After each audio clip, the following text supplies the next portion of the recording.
Hello everyone. ओम नमः शिवाय and welcome back to the channel. I hope कि आप सभी ठीक होंगे और अपना भी ध्यान रख रहे होंगे और आप सभी की तैयारी अच्छे से चल रही होगी।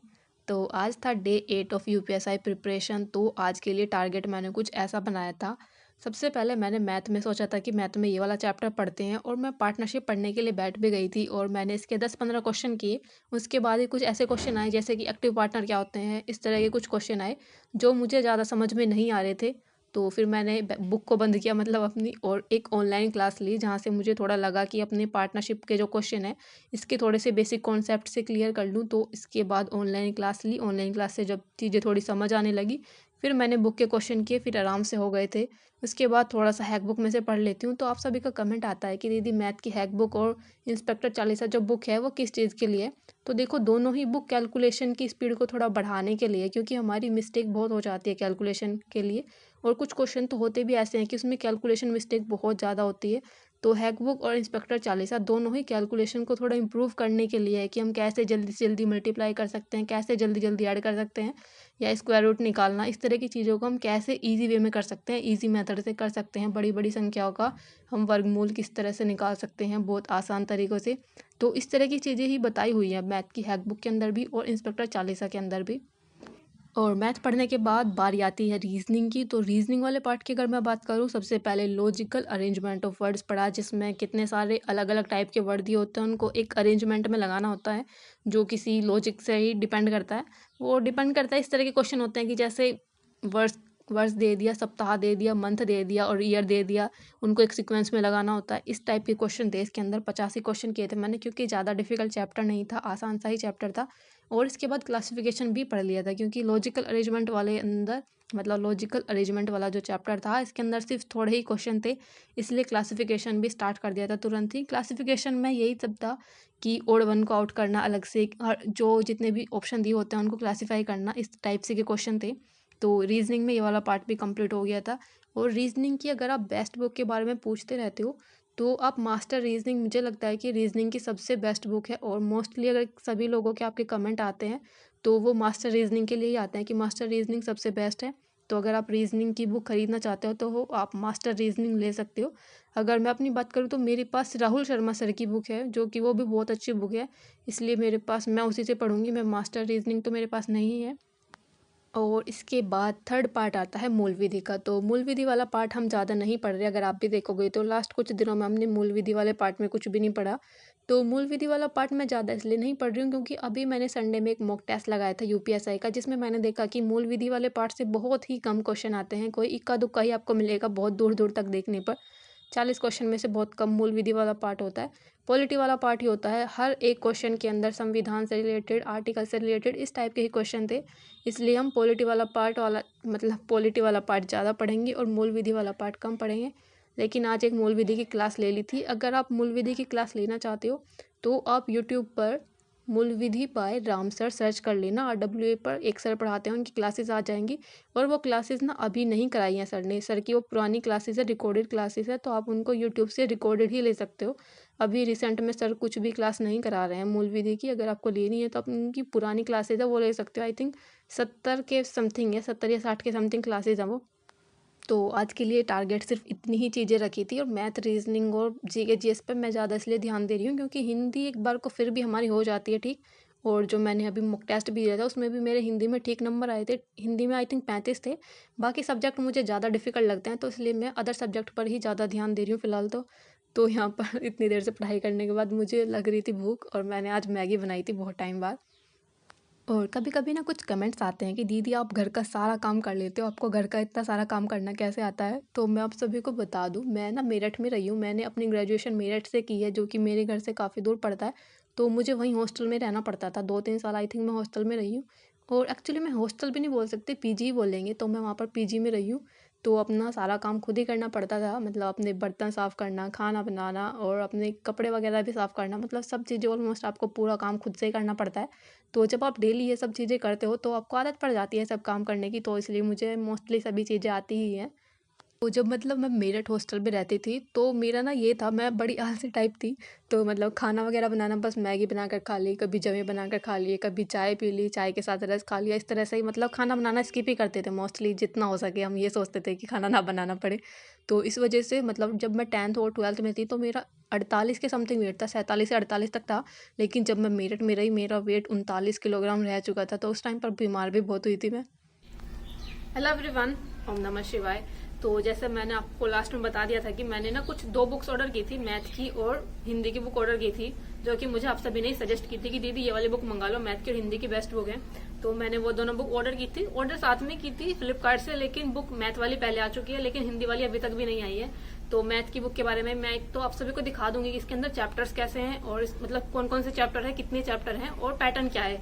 मतलब जो एग्जाम्पल दे रखे हैं, जो एक्सरसाइज दे रखी हैं, जो जिस तरह के कॉन्सेप्ट सिखा रखे हैं उनका पैटर्न क्या है, वो सभी चीजें मैं आपको एक बार बुक की दिखा दूंगी।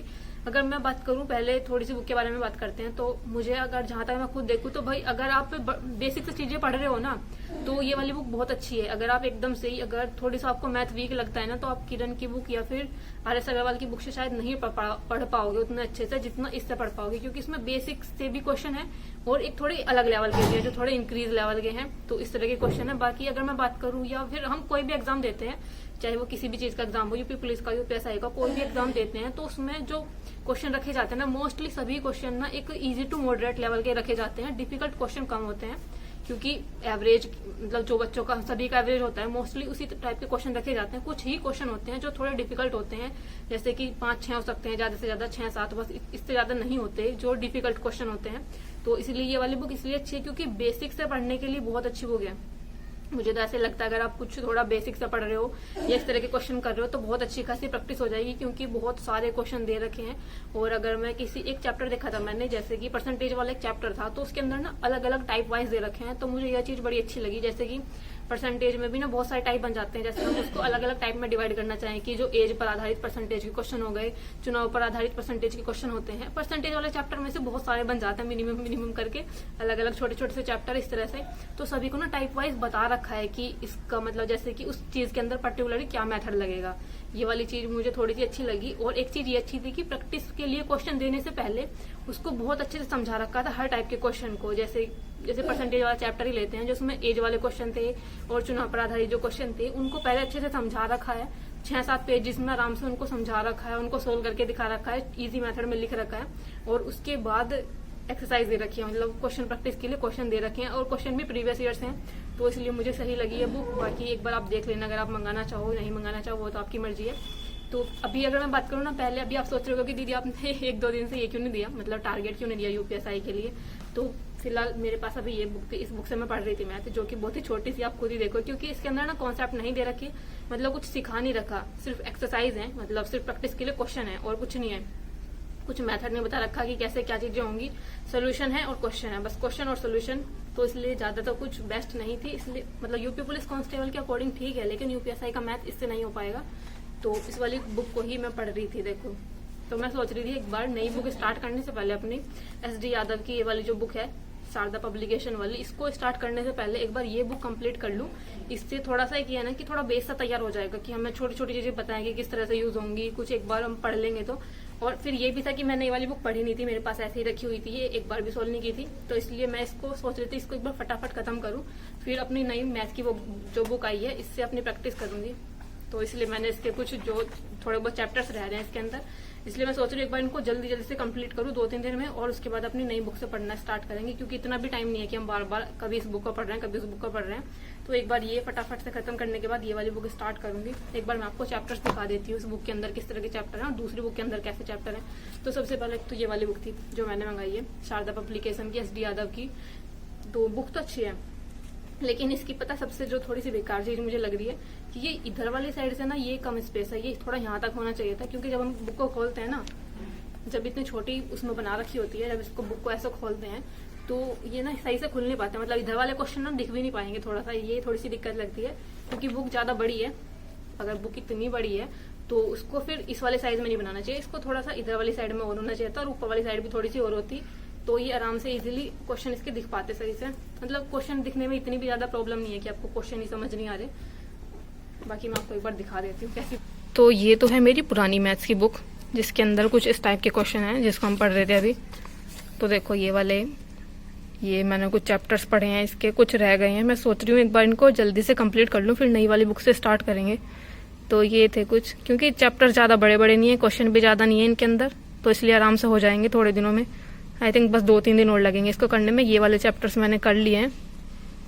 तो यही था इस बुक का रिव्यू, तो कुछ देना नहीं है, मैं पहले बता चुकी इस बुक के बारे में। तो ये वाली बुक देखते हैं, जौन सी हमने अभी नहीं मंगाई है। इस तरह की ये बुक है, इंग्लिश में भी मिलती है या हिंदी में मिलती है, लेकिन मैंने हिंदी वाली मंगाई है। शारदा पब्लिकेशन की अंकगणित, डॉक्टर एस डी यादव सत्यम लिखा हुआ है। तो पहला पेज कुछ ऐसा है इनका। तो ये हैं इसके अंदर चैप्टर्स, देखो आप सभी देखो, सारे ही चैप्टर हैं ऑलमोस्ट। और सबसे अच्छी चीज़ ना ये है कि जो आयु वाले क्वेश्चन होते हैं इसको बिल्कुल अलग दे रखा है, एकदम अलग से ही चैप्टर बना दिया बिल्कुल। और देखो इस तरह के क्वेश्चन दे रखे हैं, प्रिज्म और पिरामिड से भी क्वेश्चन है, मतलब हर टाइप के क्वेश्चन है इस बुक के अंदर। तो पाई चार्ट, दंड आलेख, आयत चित्र, रेखा चित्र, सारणियन, सभी टाइप के क्वेश्चन है। और बीजगणित सूत्रों के अनुप्रयोग ये भी दे रखे हैं, वृत्त जीव, मतलब आई थिंक सब टाइप के क्वेश्चन है। त्रिकोणमिति, ट्रिग्नोमेट्री के भी क्वेश्चन है, क्योंकि कुछ एग्जाम्स में हो सकता है कि ट्रिग्नोमेट्री आए, लेकिन जरूरी नहीं होता कि सभी एग्जाम में आए। तो ये वाले कुछ चैप्टर्स हैं, ये नंबर सिस्टम के जो क्वेश्चंस हैं। तो मैं आपको दिखा देती हूँ कहीं, इस तरह के क्वेश्चन है बुक के अंदर। देखो ये हैं सभी इस तरह के क्वेश्चन हैं, ज़्यादातर प्रीवियस ईयर्स ही है। देखो आप सभी देखोगे ना, एसएससी सीजीएल वगैरह में आए हुए हैं, सीएचएसएल, सीजीएल, मतलब एसएससी के पैटर्न पर लग रही है मुझे थोड़ी सी कि प्रीवियस ईयर्स है ना। देखो ये हैं इस तरह के क्वेश्चन। देखो यहाँ पर इसको समझा रखा है, उसके बाद अभ्यास के लिए प्रश्न दे रखे हैं। तो ये चीज़ मुझे ठीक लगेगी, इस पर आधारित प्रश्न दे रखे हैं, हर टाइप को अलग तरीके से बता रखा है। ठेकेदारी पर आधारित प्रश्न, ये देखो, कार्य क्षमता पर आधारित प्रश्न, तो हर टाइप को अलग से डिवाइड कर रखा है। देखो तो बस ऐसी है बुक, मंगाना चाहो तो आप मंगा सकते हो, मुझे तो सही लग रही है। अभी इसी बुक से स्टार्ट करेंगे और हिंदी की बुक 2-4 दिन में आ जाएगी, तब मैं आपको उसके बारे में बता दूंगी कि हिंदी की बुक कैसी है।